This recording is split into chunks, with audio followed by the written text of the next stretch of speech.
Hello guys, कैसे हो आप सब लोग। उम्मीद करता हूँ कि सभी लोग बढ़िया होंगे, अपने अपने घरों में सुरक्षित होंगे और प्रैक्टिस कर रहे होंगे। This side Prateek Saini welcomes you all again to my YouTube channel aptitude 360। Number system हम पढ़ रहे थे और नंबर सिस्टम में इस टाइप के कुछ सवाल लास्ट हमारे लेक्चर में हमने किए थे। लेक्चर हमने समाप्त किया था वहाँ पे कि ये कह के कि ये जो है लास्ट लेक्चर में एक एक एक ऐसे दिखता था, अगले में रंग बिरंगे आएंगे, तो ये आ गया रंग बिरंगा। ठीक है, 2-3 सवाल यही हैं।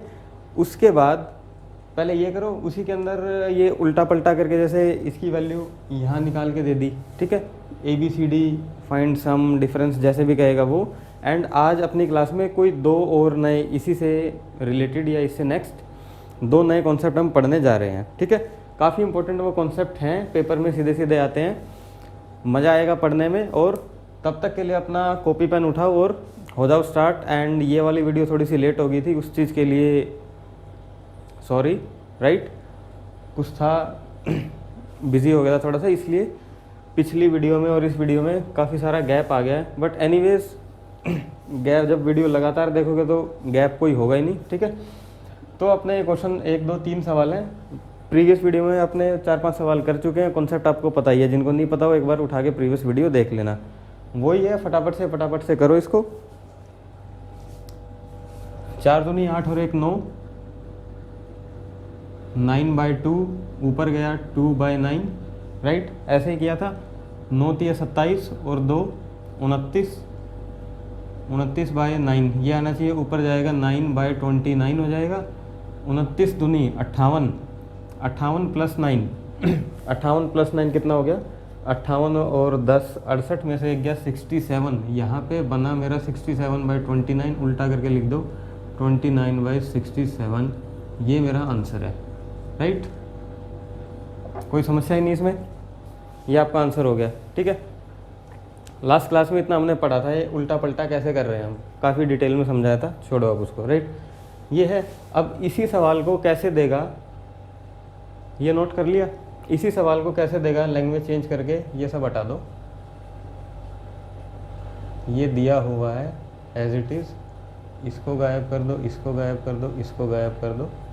यहाँ लिख देगा A, यहाँ लिख देगा B, यहाँ लिख देगा C। ठीक है, क्वेश्चन बन गया this, find A + B + C + D। कुछ भी बोल देगा, A + B + C + D या A + B - C + D, जो उसका मन करे मल्टीप्लाई करवा देगा। A + B या AB / BC कर देगा, जो मन करे। कुल मिला के बात है कि आपके पास A B C D सबकी वैल्यू होगी, अब जो पूछे कर दो। ठीक है सर, अब कैसे करना है ये सवाल, लास्ट जो हमारा लेक्चर था ऐसे ही ख़त्म हुआ था वो प्रीवियस क्लास में। इसमें क्या करना, आपको ये चीज़ दी हुई है और दिया हुआ है 29/67 इस सब के बराबर है, तो हमें ABCD की वैल्यू निकालनी है। ठीक है जी, कैसे निकालते थे हम वो वैल्यू, हमें ये पता है कि ये 29/67 आया कैसे होगा। कैसे आया होगा ये, जब ये यहाँ पे आया इट मीन्स ये पलट के ऊपर गया होगा, यानी कि एक्चुअल में ये क्या है 67/29 है। एक्चुअल में 67/29 है और उसका समाधान मैंने बताया था 67/29। ज़्यादा छोटा हो गया क्या, ये लो 67/29, 29 2 कितना हो गया 8, 58 बचा 9। ठीक है, 9 को जो रिमाइंडर बचा उसको पढ़ा रहने दो और इसको उतार लो। 9 तिया 27, 2 रिमाइंडर बचा 2, अब 9 को उतार लो। 2 4 8, रिमाइंडर बचा 1। ठीक है, उसके आगे तो लग ही नहीं रहा, मतलब ये हमारा हो गया A, ये हमारा हो गया B, ये हमारा हो गया C और ये हमारा हो गया D। सवाल ऐसे ही तो था पहले, 2 3 4 और 2, यहाँ पे ये लिखा था 2 3 4 और 2, राइट। सेम है, ऐसे उल्टा करके देता है। ठीक है, तो ऐसे सॉल्व करना है इसको। हाँ, इसका सम पूछ रहा था ना, जोड़ दो, कितना हो गया ये, कहाँ गया है A, 2 और 3 5 और 4 9 और 2 11, 11 आंसर है सर, राइट। ऐसे ही है छोटे छोटे से सवाल, प्रीवियस क्लास में आपको बढ़िया तरीके से समझा दिया था। इसका 11 आंसर आएगा सर। अगला सवाल वही है, एक ही सवाल में 2-2 जानबूझ के बना रहा हूँ ताकि आपको नज़र आए। ठीक है। उसमें ए बी सी डी की वैल्यू इसी को जब सॉल्व करके ये निकाल के पूछेंगे तो देख लेना 3 5 2 और 3 निकल के आएगी। कैसे? अब इसको पहले सॉल्व करो। 3 दूनी 6 और 1 7, उल्टा हाथ पड़ रहा है ना, 7/3। ये तो मेरा एग्जैक्टली आया है। ऊपर करके क्या जाएगा, 3/7 हो जाएगा ये।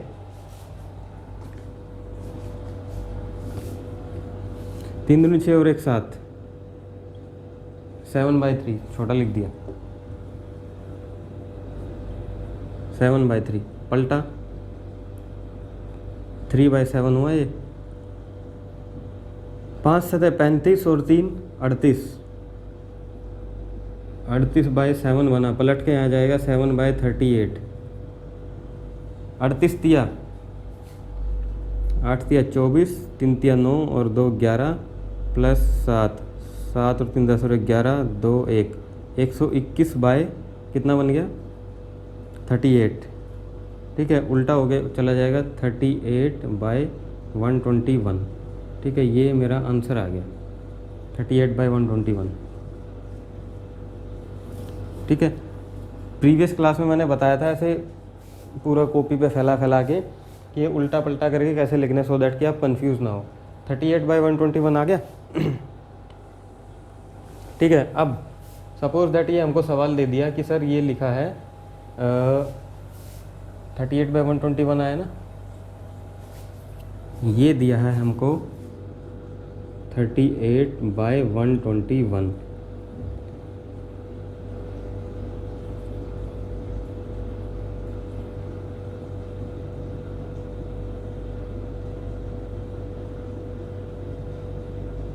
ABCD की वैल्यू निकालो, राइट। अब देखना है ABCD की वैल्यू वही आएंगी जो पहले थी, क्योंकि तरीका तो वही फॉलो कर रहे हैं हम। 38/121 कैसे आया होगा, ये पलटियाँ खा के आया होगा, पलट के ऊपर आया है। अदरवाइज ये था तो कैसा सर, 121 डिवाइडेड बाय 38 ऐसे था। करो डिवाइड, 121 38 किस पे जाएगा, 40 है ना, 4 तिया 12, 120 3 पे लगेगा, 8 तिया 24, 3 तिया 9 और 2 11, कितना होगा 114। 114, 11 में से 4 गए 7 0 0। ठीक है, 38, 7 5 जा 35, बचा 3, उतारा 7, 3 दूनी 6, बचा 1, मतलब ABC और लास्ट में किससे लगा था, ये D में अटकोगे जब भी अटकोगे, क्योंकि ये तो ABC आपको दिख रहे होंगे, A ये रहा, B ये रहा, C ये रहा, अटकोगे तो D में। कुछ लोग क्या करेंगे, ये रहा सर D, और ये गलत है। D वो है, D की वैल्यू हमेशा वो आएगी जो लास्ट में जिससे डिवाइड हो रहा होगा, लास्ट में जिससे डिवाइड हो रहा होगा वो D आएगा। ठीक है, लास्ट में जिससे डिवाइड हो रहा होगा, बस ये याद रखना। गलती करोगे तो यहीं करोगे, और इससे अगर पहला स्टेप अटकोगे तो यही भूल जाओगे कि डिवाइड करना कैसे, किसको कैसे उतारना है। ठीक है, गलतियाँ यही होती है, कॉमन मिस्टेक यही होती है। हाँ जी सर, तो इसका सम कितना आ गया, 3 और 5 8 और 2 10 और 3 13, यानी कि 3 + 5 + 2 + 3 कितने हो गए, 5 3 8, 8 2 10 और 3 13। ये मेरा आंसर हो गया। राइटिंग थोड़ी सी गड़बड़ा रही है क्योंकि काफ़ी दिन में मार्कर हाथ में आया है। ठीक है, लेकिन कॉन्सेप्ट ठीक होना चाहिए। ठीक है सर, ये हो गया, हटाओ इसे।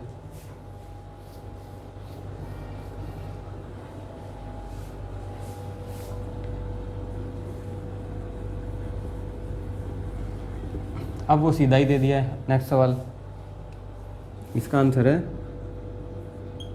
13।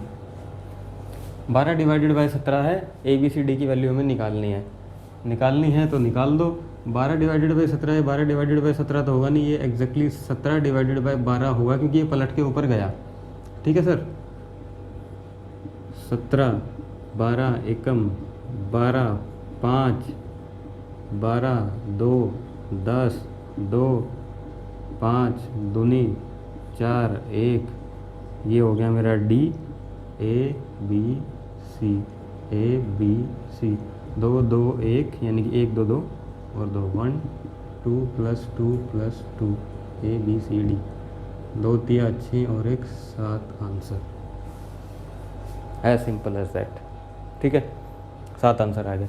अब चाहे इसको आप ऐसे करके देख लो, कितनी है ए की वैल्यू 1 2 2 2 1 2 2 है ना।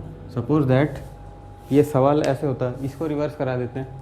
सवाल ऐसे होता है कि सर यहाँ पे दे रखा होता है 1 2 2 और ये डी की जगह भी 2 था।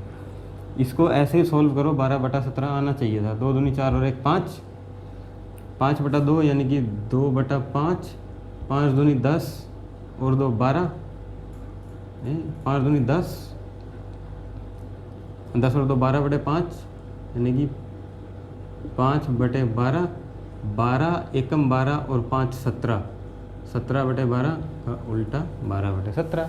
ठीक है, इधर से भी हो गया, उधर से भी हो गया, आगे पीछे अब कैसे भी पूछ ले सवाल, कोई समस्या होनी नहीं चाहिए। अब आते हैं हमारी नेक्स्ट टाइप, जो इस क्लास का एग्जैक्टली था। ये तो प्रीवियस क्लास का जो बचा हुआ पार्ट था कुछ, वो करवा रहा था, जो रंग बिरंगे शक्ल बना बना के सवाल आ रहे थे, कुछ नया नहीं था बस। ठीक है, अब फटाफट से आओ अगली टाइप, वो काफ़ी इंटरेस्टिंग है, पेपर में आती है और रंग बिरंगे सवाल बना बना के उसके दिए जाते हैं, लैंग्वेज चेंज करके दे देगा एंड सो ऑन। ठीक है, आज की क्लास में 2 इंपॉर्टेंट टाइप होने वाली है, उन्हें करेंगे कवर, इसे नोट कर लो। तो ठीक है, ये सिर्फ टाइप लिखा है और इम्पोर्टेंट टाइप है। अब टाइप क्या है वो ध्यान से सुनो। क्या टाइप है कि कोई नंबर है, कोई भी नंबर है, हमें नहीं पता कौन सा नंबर है, अगर उस नंबर को मैं 60 से डिवाइड करूं तो मेरा रिमाइंडर 20 आता है। ऐसा स्टेटमेंट में आपको बोला जाएगा। अगर किसी नंबर को हम 60 से डिवाइड करें तो रिमाइंडर 20 आएगा। अगली लाइन में बोलेगा अगर उसी नंबर को आप डिवाइड करो 15 से यानी कि 15 से, तो रिमाइंडर क्या आएगा। इतना सा सवाल है, 2 लाइन में सजा के दे देगा आपको, और इसी के अंदर फिर लैंग्वेज चेंज करता रहेगा। पहली बार टाइम लगेगा, जो टाइम लगेगा इसको समझने में कि इसके पीछे कॉन्सेप्ट क्या चल रहा है, कौन सा नंबर है, क्या डिवाइड हो रहा है, अभी हाल फिलहाल कुछ नहीं समझ में आ रहा होगा। ठीक है, राइट। कोई नंबर है, हमें नहीं पता कौन सा नंबर है, मान लेता हूँ मैं भैया वो नंबर n होगा। अब समझ में आ रहा है कि भाई कोई n नंबर है जिसको मैंने 60 से डिवाइड किया और रिमाइंडर 20 आया।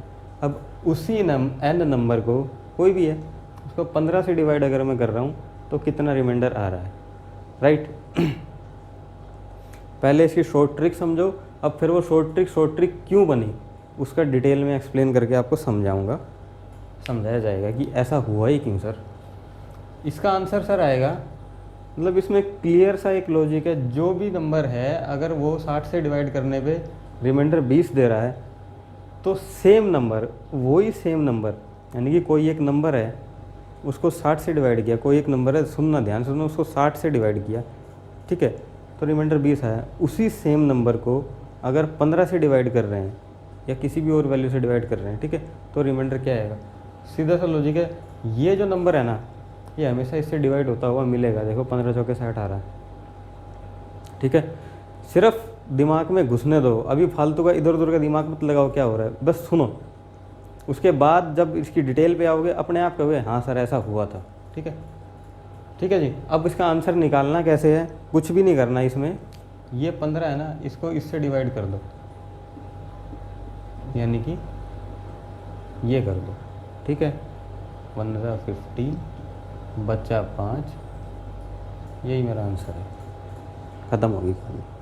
अब हुआ कैसे ये तो ठीक है, 15 एकम 15 जो बच गया एंड वो हमारा आंसर है। एज सिंपल एज दैट, छोटी सी कहानी। अब होता क्या है, हमें ये चीज़ पता है, अब इसकी डिटेल पे आओ। डिटेल कैसे समझते हैं, या ऐसा किया क्यों, मैंने क्यों किया। हमें यह पता है कोई भी नंबर होता है, नंबर कैसे बनता है, ये नंबर कोई भी नंबर है वो पता हुआ ना, डिवीज़र यानी कि जिससे डिवाइड किया, इनटू में कोशेंट जितने पे गया प्लस रिमाइंडर, जो शेष बचा वो हमारा नंबर के इक्वल होता है। ये हमने सबने पढ़ा है 6ठी 7वीं क्लास में, 5वीं क्लास में, पता नहीं कब पढ़ा होगा। बहुत थप्पड़ खा के मैं टीचरें जो है रटवाते थे कि सर नंबर है D divisor into question plus remainder भाजक इंटू भागफल प्लस शेष, ऐसे करके हमने पढ़ा है। ठीक है, अब चल क्या रहा है ऊपर स्टेटमेंट में, इसी पे घुमाया सवाल, कुछ अलग नहीं किया इसने। सर कोई नंबर है ये रहा, उसको 60 से डिवाइड किया, कोई नंबर है उसको 60 से डिवाइड करने पे 60 इंटू में क्यों क्वेश्चन तो एज इट इज आएगा, मल्टीप्लाई है, कितना रिमाइंडर शेष बचता है 20। यही तो बोला उसने। उसी सेम नंबर को वही सेम नंबर फिर से ले लो, कितने से डिवाइड किया, 15 से डिवाइड किया, तो क्या रिमाइंडर शेष बचेगा, ये लाइन बोलिए। अब इस 60 को मैं क्या लिख दूं, 60 को क्या लिख सकते हैं, मैंने कहा था ना कि ये जो है जिससे दूसरी लाइन में बोलेगा डिवाइड करेगा, ये इससे डिवाइड होता होगा, इसको मैं 15 इंटू में 4 लिख सकता हूँ, और इंटू में क्वोशंट तो सही है, मतलब वही सेम नंबर को 15 से डिवाइड करने पे इंटू में क्वोशंट प्लस, और इसको क्या लिख दूँ, कोई मैंने बहुत बड़ा गुनाह तो नहीं कर दिया, 20 को 15 प्लस 5 लिख दिया था। शेष रिमाइंडर ये बचता है। ठीक है, अब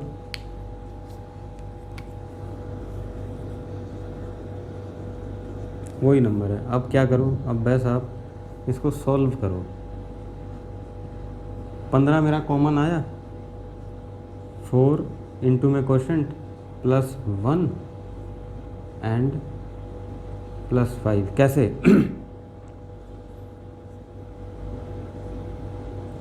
15 बाहर निकला, 4 इंटू में क्यों, यानी कि 15 चौक 60 प्लस 15, ठीक है, यानी कि ये 15 और ये 15 बाहर आ गया यहाँ पे, ठीक है, प्लस 5 ये बच गया। तो सर मेरा रिमाइंडर क्या बचा, ये रिमाइंडर ही तो है जो 5 बच गया।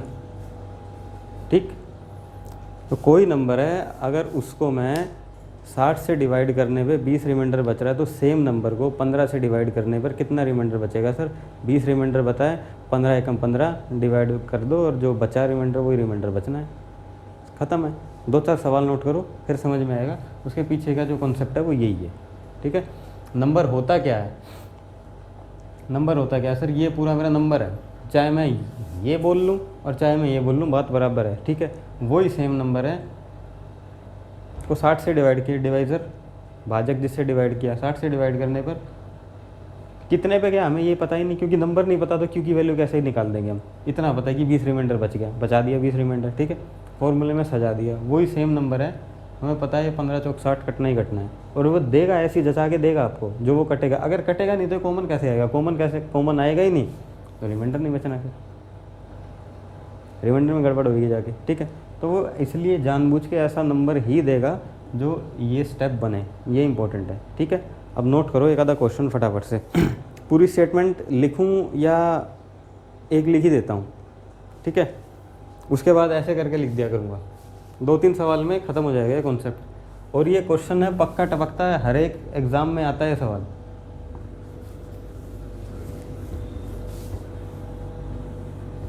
ये आपका नोट करो, मतलब ये सवाल नोट तो कर लिया होगा पीछे। लैंग्वेज फॉर्म में ऐसे आएगा पेपर में, a number divided by 90 leave remainder 21, if same number divided by 18 what will be the remainder. इसी चीज़ को मैं कैसे लिखूँगा या बोर्ड पे क्लास में कैसे समझाया जाएगा, छोटा करने के लिए लिखने का तरीका देख लो, बाकी इतनी बड़ी बड़ी लैंग्वेज बार बार तो कौन नहीं लिखेगा। ए नंबर डिवाइडेड बाय 90, मैं ऐसे लिखूँगा इस चीज़ को, एक नंबर को 90 से डिवाइड करने पे रिमाइंडर 21 बचा, तो उस सेम नंबर को 18 से डिवाइड करने पे रिमाइंडर कितना बचेगा, मैं ऐसे लिखूँगा इस चीज़ को।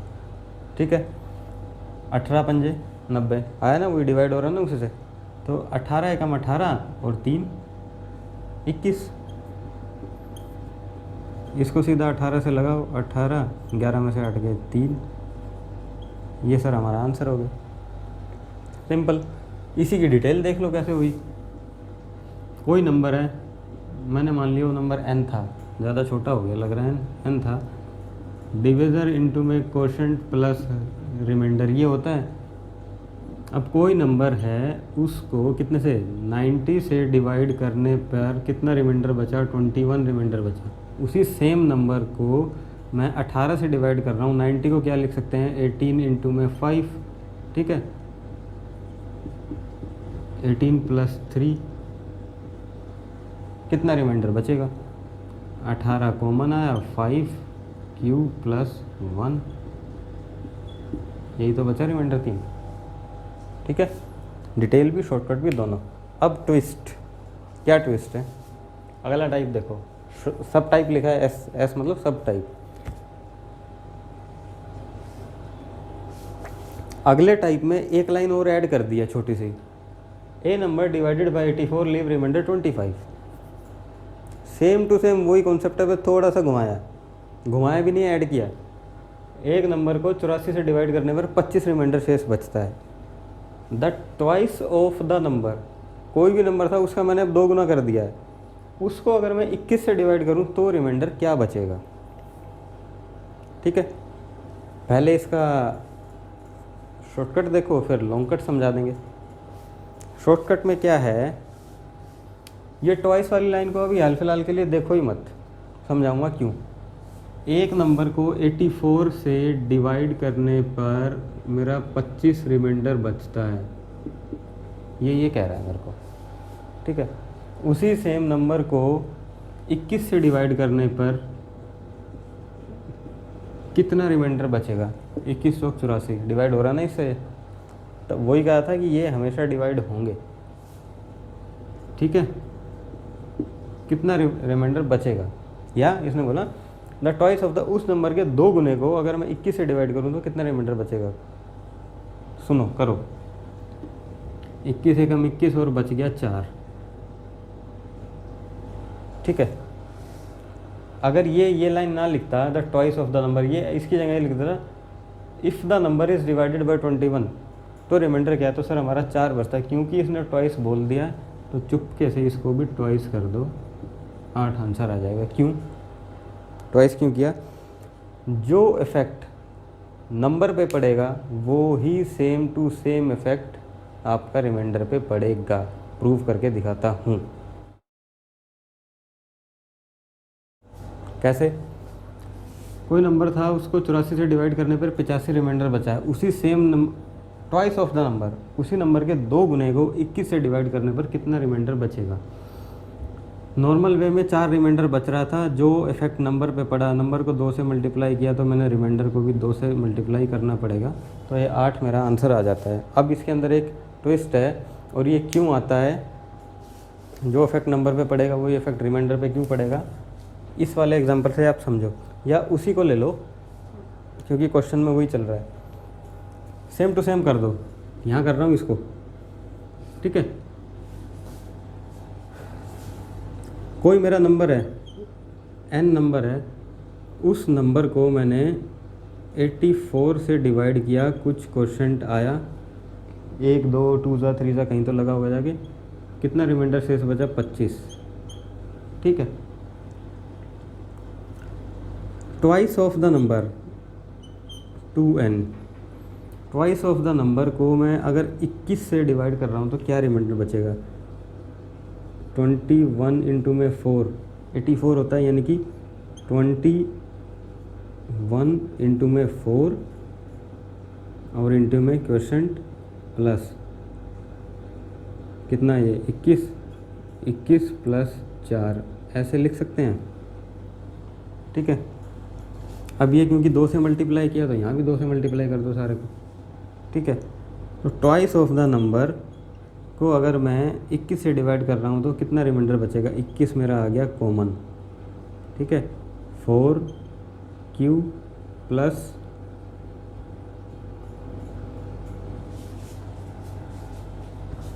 1, ये हो गया 4, 4 क्यूब प्लस 21 बचा प्लस 1, और इधर से ये आ गया 4, और पूरे के बाहर ये 2 बैठाई रखा है, यानी कि ये इससे मल्टीप्लाई हो गया, ये रिमाइंडर ही है ना, ये रिमाइंडर और 2 से मल्टीप्लाई हो गई, 8 ही तो आया। 8 क्यों आया? क्योंकि नंबर को 2 से मल्टीप्लाई किया, तो उधर से रिमाइंडर भी 2 से मल्टीप्लाई हो गया। ठीक है, यही लॉजिक है कि कोई भी नंबर है उसका कुछ भी करो। आप इसकी जगह ये बोल देते ना, the twice of the number, the square of that number, इस नंबर का स्क्वायर कर दो। एन है ना, एन की जगह एल लो, स्क्वायर किया, स्क्वायर हो गया, ये स्क्वायर हो गया, इधर से इस 2 को उठा के यहाँ चिपका दो। ठीक है, ये बनता फिर मेरा ए, और ये बन जाता बी, ए स्क्वायर प्लस बी स्क्वायर, कुल मिला के रिमाइंडर का स्क्वायर तो हो गया, 16 आ जाता आंसर। ठीक है, अब एक बात इसमें ध्यान रखना, वो क्या ध्यान रखनी है, 21 से डिवाइड किया ना, ये जो रिमाइंडर बचेगा ये हमेशा बराबर भी नहीं होगा, हमेशा 21 से कम ही होगा। क्यों बराबर भी नहीं हुआ 21 के? क्योंकि 21 के अगर बराबर भी हो जाता है रिमाइंडर, मान लो कोई मैं डिवाइड ऐसे दे रहा हूँ, इसी को ले लो, 21 से मैंने डिवाइड किया 84 को, वैसे तो ये पूरा पूरा जा रहा है, 21 चौक 84, ठीक है, ख़त्म। सपोज दैट यहाँ 84 ना हो गए, 21 ही बच जाता, तो ये 21 5 पे ना चला जाता, 21 5 सा करते, या फिर बाद में करते 21 एकम 21। कुल मिलाए कहने की बात है, जो रिमाइंडर जो यहाँ बचेगा वो हमेशा इससे कम होगा। इससे कम क्यों होगा? क्योंकि अगर इससे ज़्यादा आएगा तो एक बार और डिवाइड लग जाएगा। ठीक है, तो ये ध्यान रखना, कभी कभी क्वेश्चन में ये बोल देगा, ऐसी सिचुएशन बनाएगा जानबूझ के, सेम टू सेम मतलब twice of the number divided by 21 किया, हमने स्क्वायर कर दिया था, हमने स्क्वायर करके देख लिया, स्क्वायर के नंबर से हमारा आंसर 16 आ रहा है। मान लेता मैं होता था cube of the number divided bye 21, तो रिमाइंडर क्या बचता? इसकी जगह ट्वाइस की जगह क्यूब कर दो, CUB cube, cube of the number divided by this, तो ये n का क्यूब होता है, यहाँ ये क्यूब किया, इसका भी क्यूब हो जाता है, इधर से यहाँ तक तो समझे, इसका भी क्यूब हो जाता, a cube plus b cube, कुल मिला के इसका b का क्यूब हुआ। अब हमारा रिमाइंडर क्या था? 4, 4 का क्यूब,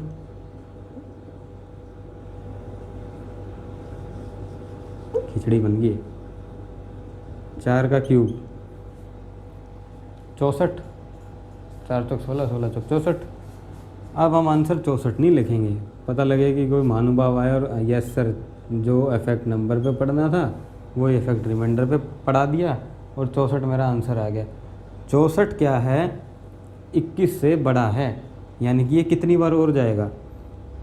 लगा लो 64, वापस से डिवाइड नहीं लग रहा है, 21 चौका 84, 21 तिया, 3 एकम 3, 3 दूनी 6, 63। अब रिमाइंडर सिर्फ एक आएगा। ये ट्विस्ट है, समझ में नहीं आया होगा, कुछ होगा समझ में आ भी गया होगा। जिनको नहीं आया वो भी बढ़िया, और जिनको आ गया वो तो सबसे ही बढ़िया है। 2-4 सवाल देता हूँ, सब समझ में आएगा। ठीक है, नोट करो और फटाफट से एक और फिर नेक्स्ट कॉन्सेप्ट है उस पर जाते हैं। थोड़ा सा एक ही बार में टाइम लगता है, जो टाइम लगता है वो सिर्फ समझने में, क्योंकि कहाँ कहाँ पेंच फंसेंगे। ये लाइन लिख तो दी है, सब रट भी लेंगे, अप्लाई भी कर देंगे, अप्लाई करने के बाद 64 पे टिक्का मार के आ जाएंगे, और जो कि गलत है। ठीक है, 64 पे क्यों नहीं लगाना है? क्योंकि जिससे भी डिवाइड कर रहे हैं वो हमेशा, या रिमाइंडर जो भी आ रहा है वो ऑलवेज लेस देन डिविज़र, जिससे हमने डिवाइड किया है। बराबर भी नहीं हो सकता, बराबर हो गया तो रिमाइंडर 0 है फिर तो।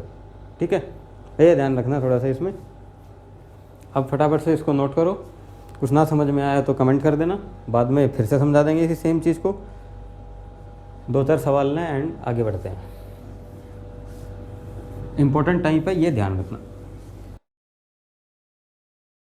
ये लो फटाफट से करो, शॉर्ट फॉर्म में लिखा है और ये वेरी वेरी इंपॉर्टेंट टाइप है। इससे नेक्स्ट कुछ भी नहीं है, बिल्कुल वही है, सेम टू सेम। बस थोड़ा सा लैंग्वेज को घुमा के बोल देगा, इतनी बड़ी सी लैंग्वेज देगा बना के। मैं समझाऊंगा कैसे, क्योंकि लिखने का ना तो समय है और ना ही कोई यूज़ है। कुल मिला के आपको समझ में आना चाहिए। ठीक है,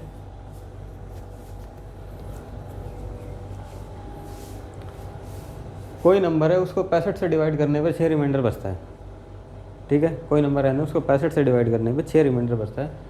अगर cube of that number is divided by 13 तो क्या रिमाइंडर बचेगा, ठीक है।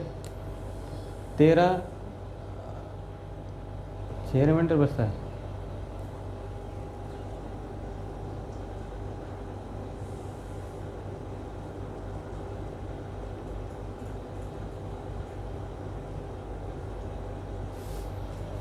तेरह पंजे 65, ठीक है। अगर क्यूब ऑफ दैट नंबर, अब आप सोचोगे सर इसमें कुछ गड़बड़ हो रही है क्योंकि ये तो ऑलरेडी डिवाइड हो ही नहीं रहा है, पहले वाले में डिवाइड हो जाता था, तो नहीं हो रहा तो कोई बात नहीं, क्यूब कर दो। क्यूब ऑफ कोई नंबर है डिवाइडेड बाय 65, 6 रिमाइंडर बचता है। अगर क्यूब ऑफ दैट नंबर, जो इफेक्ट नंबर पे पड़ेगा वो इफेक्ट रिमाइंडर पे पड़ेगा। क्यूब ऑफ दैट नंबर यानी कि 13 का क्यूब, ऐसे ही क्यूब ऑफ दैट नंबर, अगर cube of that number means इस नंबर का क्यूब कर दो, जो इफेक्ट नंबर पे पड़ेगा वो इफेक्ट रिमाइंडर पे पड़ता है, तो रिमाइंडर 6 है, 6 का क्यूब 2 1 6 डिवाइडेड बाय 13, तो क्या रिमाइंडर होगा। पहले वाले में हम बाद में करते थे, एग्जैक्टली करना होता है पहले, ठीक है। अब ये जो मैंने पहले लास्ट में समझाया ना वो बाद वाला इसलिए करते थे क्योंकि एग्जैक्टली तरीका ये है, जो इफेक्ट नंबर पे पड़ा वो इफेक्ट रिमाइंडर पे पड़ेगा। क्यूब कर दिया नंबर का तो रिमाइंडर का आप क्यूब कर दो, बाद में 13 से डिवाइड करो। सम टाइम ऐसा होता है कि मान लो क्यूब कर दिया, स्क्वायर कर दिया, कुछ भी ऐसा बोल दे टेढ़ा मेढ़ा, ये नंबर इतना बड़ा आ गया, डिवाइड करना मुश्किल है, तो हम करते क्या थे, पहले सिंपल रिमाइंडर निकाल दिया, इफेक्ट रिमाइंडर पे भी वही पढ़ना है, बाद में उसका वो कर लें क्योंकि वो डिजिट छोटी हो जाएगी इससे, ठीक है। इसलिए किया था हमने वो, नहीं तो अदरवाइज जो पहले वाले सवाल थे उनमें जो भी बोला था हमने किया क्या था कि पहले उसका एट द एंड उसका निकाल लिया रिमाइंडर, उसके बाद में मल्टीप्लाई डिवाइड जो भी करवाना था हमने कर दिया। नहीं तो उसको हम पहले कर भी सकते हैं जैसे इस सवाल में किया है, क्यूब ऑफ दैट नंबर पहले क्यूब कर दो, 13 से डिवाइड कर दो, बाद में करने की ज़रूरत नहीं फिर इसमें, ठीक है। 13 एकम 13, 13 दूनी 26, यानी कि 13 एकम 13, 13 7 20 और 8 86। अब 13 पंजे 65, 13 छीक 78, ठीक है। 16 में से 8 गए 8 0, 8 रिमाइंडर आ गया, ठीक है। ऐसे होना है। अब अच्छा सा बढ़िया सा चीज़, कोई नहीं है सवाल, वो है वही है, सब कुछ वही है।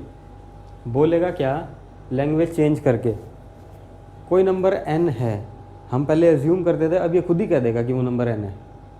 वही कॉन्सेप्ट है, घुमा घुमा के पूछ रहा है बस, ठीक है। और ये पहले सेम, पहली टाइप में सेम किया, दूसरी टाइप में क्या किया, दूसरी टाइप में twice of the number, thrice of the number, जो इफेक्ट नंबर पे पड़ेगा वो इफेक्ट रिमाइंडर पे पड़ेगा। तीसरा टाइप में क्या किया कि उसने वो नंबर ही बता दिया कि सर वो नंबर n है, there is number n which is divided by 60, leave the remainder 20, ठीक है। So twice of that number divided by 60, what will be the remainder. Square of that number divided by 60, what will be the remainder. Thrice of that number divided by 60, what will be the remainder. Cube of that number and square of the number plus 1, यानी कि इस चीज़ को कैसे बोलेगा, if we add 1 to the square of the number, what will be the remainder. मतलब दिखने में ऐसा लगेगा कौन सा बवाल पूछ रहा है, पता नहीं क्या हो रहा है उस नंबर के साथ, एग्जैक्टली कुछ हो ही नहीं रहा उसमें। 1 मिनट में आंसर आएंगे निकल के, अब देखना। कोई नंबर था, 60 से डिवाइड करने में 20 रिमाइंडर बचा, ट्वाइस ऑफ दैट नंबर,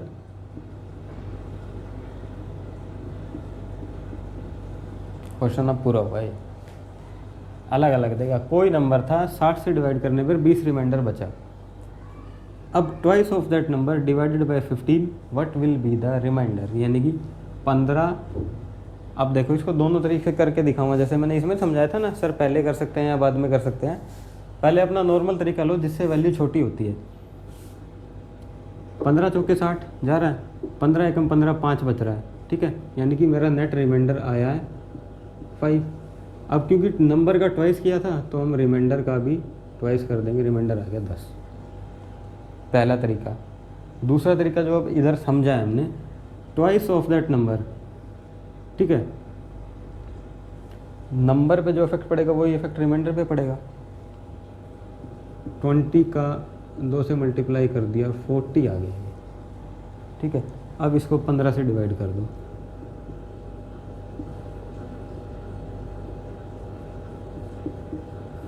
अब भी तो रिमाइंडर 10 ही आया, ठीक है। अब लेकिन दिक्कत क्या हुई है, ये 40 है, थोड़ा सा बड़ा हो गया नंबर। ये तो है नंबर फिर भी कैलकुलेट कर सकते हैं, मान लो कोई ऐसा टेढ़ा मेढ़ा नंबर दे दी, इसी हमें कैलकुलेशन ही नहीं कर पा रहे हैं, टाइम तो वेस्ट हो ही गया ना, तो उसका उल्टा कर दो। पहले सिंपल छोटे में रिमाइंडर निकाल लो, रिमाइंडर से जो भी गुना जमा क्यूब स्क्वायर जो भी करना है वो करा लो, ठीक है। ऐसे कोई नंबर था, 60 से डिवाइड करने पर 20 रिमाइंडर है। अब square of that number divided by 15, what will be the remainder. ऐसे छाप के देगा 3 लाइन में सवाल को ये, ठीक है। क्या रिमाइंडर होगा, what will be the remainder. Square of that number है ना, तो हमारा नेट रिमाइंडर तो 5 आ रहा है निकल के ये, ठीक है। 15 एकम 15 और 5 बचा, 5 का स्क्वायर कितना हो गया, 25 हो गया, ठीक है। ये आंसर आना चाहिए था, मतलब ये आंसर अकॉर्डिंग टू फॉर्मूला आ रहा है हमारा निकल के कि सर 25 आएगा। अब क्योंकि मैंने बताया था कि जो जिससे हम डिवाइड करते हैं रिमाइंडर हमेशा उससे छोटा होगा ही होगा, तो एक बार और डिवाइड लग जाएगा। इसका मतलब इसका आंसर जो है वो 25 नहीं आएगा, जो कि बच्चे गलत कर गए हैं। इसका आंसर आएगा 15 एकम 15, इसका भी आंसर 10 ही आएगा, ठीक है। ये और ये, ठीक है। 3 times of that number divided by 15, क्या आंसर आना है। 5 नॉर्मल रिमाइंडर है, 3 टाइम कर दिया 15, तो इसका रिमाइंडर 0 आ जाएगा, ठीक है। 15 एकम 15 बचा क्या, 0, यानी कि 3 time of the number 5 multiply by 3 is equal to 15 divided by 15 एक 15, रिमाइंडर तो 0 हो गया, तो रिमाइंडर 0 लिख देंगे, ठीक है। Cube of that number divided by 15, what will be the remainder. 5 का क्यूब 125। अब क्योंकि 125 तो 15 से बड़ा है, तो 125 एक बार और डिवाइड लग जाएगा 15 से, कितना हो गया 15 छिक 90 7 105, 105 में 15 8 120 बचा 5, यानी कि इसका 5 आंसर हो जाएगा। अब sum of square of that number, यानी कि उसके नंबर के स्क्वायर में 1 जोड़ दिया तो रिमाइंडर क्या बचेगा। एग्जैक्टली हमारा रिमाइंडर 5 आ रहा है, 5 का स्क्वायर होगा 25, 25 में 1 जोड़ दिया 26। अब 26 तो नंबर बड़ा हो गया 15 से, तो 15 एकम 15, 1 और 2 में से 1 गया 1, 11 रिमाइंडर बचेगा। आंसर टैली कर लो। पहले का आंसर आया है 10, दूसरे का भी 10, तीसरे का 0, चौथे का है 5 और 5वें का 11। 10 10 0 5 11, ये आपके रिमाइंडर बचेंगे। बहुत इंपॉर्टेंट सवाल है, बड़े ध्यान से करना। अब इसी चीज़ को मैं फैला फैला के 1 घंटे में भी समझा सकता था, और इसी चीज़ को कितने सवाल बन गए, 1 2 3 4 5 सवाल ऐसे बोर्ड पे लिख के सारा समझाता, वही था। 2-3 बार ढंग से देख लिया ना, ये वाला या इससे प्रीवियस वाला 10-15-20 मिनट की वीडियो पहले एक बार रिवर्स करके देख लेना, चल क्या रहा है इनमें, जो मैंने थ्योरी समझाई है। उसके बाद इस सवाल पे आना, बड़ी आराम से निकलेगा, क्योंकि इसमें सारे कॉन्सेप्ट यूज़ हो रहे हैं जो अभी तक समझाए हैं। रिमाइंडर छोटा, रिमाइंडर अगर डिवाइजर से छोटा आ जाए तो, बड़ा आ जाए तो क्या करना है, राइट। सीधे तरीके से भी करा दिया, उल्टे तरीके से भी करा दिया, पहले और बाद का भी कर दिया कि हम क्यों करते हैं, वैल्यू कैसे छोटी होती है कैसे बड़ी होती है, राइट। तो इस टाइप के अंदर इतना ही था। अब हमारी टाइप आएगी कॉन्टिन्यूस डिवाइड वाली। 5-10 मिनट हो रहे हैं, बड़े ध्यान से समझ लो, ठीक है। मेरे ख्याल 40-45 मिनट हो चुके हैं वीडियो को। बड़ी इंपॉर्टेंट एंड इंटरेस्टिंग सा चल रहा है हमारा ये। एक बार वीडियो बड़ी लगती है, लेकिन जब एक बार कॉन्सेप्ट समझ में आ जाता है ना, तो कैसे भी तोड़ मरोड़ ले सवाल को, अब इसमें कैसे भी घुमा ले, कभी नहीं अटकोगे और कुछ भी दे ले कभी नहीं अटकोगे। तो जो टाइम लगता है समझने में लगता है, इसीलिए जो भी मेरा जो पढ़ाने का तरीका है और जो मेरा जो कॉन्सेप्ट है जो फर्स्ट टाइम मैं करवाता हूँ उसमें टाइम मैं लगाता ही लगाता हूँ, क्योंकि जब तक कॉन्सेप्ट ही नहीं क्लियर होगा, इससे जो नॉर्मल है वो तो आप किसी भी बुक में देख के समझ सकते हो, लेकिन जब थोड़ा सा भी एग्जामिनर चेंज करेगा ना, थोड़ा घुमाएगा, ये घुमा के ही दिया हुआ है और ये किताबों में होता ही नहीं है, ये थोड़ा सा पलटा दिया उसने, तो वहीं दिमाग के तार उलट पुलट हो जाएंगे और वहाँ कुछ नहीं होएगा फिर एग्ज़ाम में, ठीक है। इसीलिए इस पर इतना टाइम दिया जा रहा है कि एक बार दिमाग में सेट बैठानी है ना बात, एक बार बैठ गई, उसके बाद तो फिर प्रैक्टिस करनी है, कहीं से भी कर लो, कुछ भी कर लो, कैसे ही मरोड़ ले अब सवाल को, हो जाएगा। फटाफट से अगली टाइप पे आओ, कॉन्टिन्यूस डिवाइड है, और उसके अंदर भी क्या है, ये तो है। इसके बाद एक आधा सवाल और आ सकता है, या कॉन्टिन्यूस डिवाइड को कल करें, इस समय तो मेरा भी हो ही रहा है, ठीक है। हम एक काम करते हैं, अभी के लिए आज के लिए इतना ही रखो, बाकी हम कल करेंगे जो अपनी नेक्स्ट क्लास आएगी, क्योंकि अभी जल्दीबाजी में वो कॉन्सेप्ट समझाऊंगा तो वो मतलब मज़े वाली बात होगी नहीं, ऐसा लगेगा जैसे घास कट रही है खाम में। तो आप तब तक के लिए ये करो, इसमें कुछ ना समझ में आया तो बताना। नेक्स्ट वीडियो में कॉन्टिन्यूस डिवाइड, एक नंबर को 2 से 3 से 4 से डिवाइड किया तो बला बला बला कुछ ऐसे ऐसे करके सवाल आएंगे, ठीक है। वो भी अच्छे सवाल होते हैं, बनते हैं और आते भी हैं, ठीक है। तब तक के लिए क्लास करो, बढ़िया क्लास है और इसमें से क्वेश्चन टपकेगा, हर एग्ज़ाम में टपकता है, गारंटी है, लिख के ले लो, ठीक है। CGL का प्री हो गया और उससे नीचे वाले जो भी लेवल है, जैसे आपका MTS हो गया या और कोई आता है, क्लरिकल में आ जाएगा, एग्ज़ाम आते हैं, मतलब ये वाले इस क्लास से सवाल आते हैं, ठीक है। तो इनकी प्रैक्टिस करो, कुछ ना समझ में आया तो कमेंट्स करो, क्योंकि कमेंट से एग्जैक्टली पता लगेगा कि चल क्या रहा है, समझ आ भी रहा है नहीं है, मैं वैसे ही बोल रहा हूँ, ठीक है। नहीं आएगा तो कुछ और समझाएंगे या कुछ और तरीका लेंगे और थोड़ा सा एक्सप्लेन करेंगे, जैसा भी जो भी होगा करके देखेंगे, ठीक है। तब तक के लिए अपना प्रैक्टिस करो इसकी। Bye bye, take care and video अच्छी लगी हो तो लाइक कर देना, कमेंट कर देना, अब कुछ भी ना करना हो तो प्रैक्टिस तो कर ही लेना, और जो ना समझ में आ रहा हो तो कमेंट करके बता देना, बाद में करवा देंगे उनको भी, ठीक है। तो नेक्स्ट क्लास में हम पढ़ेंगे continuous divide, and continuous divide जो है इसका मतलब इस फ्रेज़ का वो कहते हैं नंबर सिस्टम से बाहर कब निकलेंगे, अभी नंबर सिस्टम से बाहर नहीं निकलोगे, बहुत बड़ा नंबर सिस्टम। तो इसके बाद जो एग्जैक्टली जो नंबर सिस्टम में होता है वो सबसे इम्पोर्टेंट, और वो आते हैं रिमाइंडर थ्योरम। पिछले 3 क्लास से मैं बोल रहा हूँ, आएगी ना कोई छोटा छोटा टॉपिक बच ही जाता है। रिमाइंडर थ्योरम है और रिमाइंडर थ्योरम चलेगी कम से कम 5-6 क्लास चलेंगी, उसके लिए लंबा है, टॉपिक लंबा है और इम्पोर्टेंट है, हर तरीके के सवाल आते हैं, ठीक है। अब कितनी क्लास होगी आपके नंबर सिस्टम की, 4-5 क्लास होगी, 5-7 क्लास रिमाइंडर थ्योरम यानी कि 12, और उसके बाद 12 के बाद कितनी 5-7 क्लास और बचेंगे, तो 19-20 क्लास में मैंने फर्स्ट वीडियो में बताया था ख़त्म होगा जाके। मेन उसमें सबसे बड़ा है रिमाइंडर थ्योरम, जो कि आपका कल वाली क्लास से स्टार्ट हो जाएगा। तो बाय बाय, टेक केयर, अपना ख्याल रखना और प्रैक्टिस करते रहो।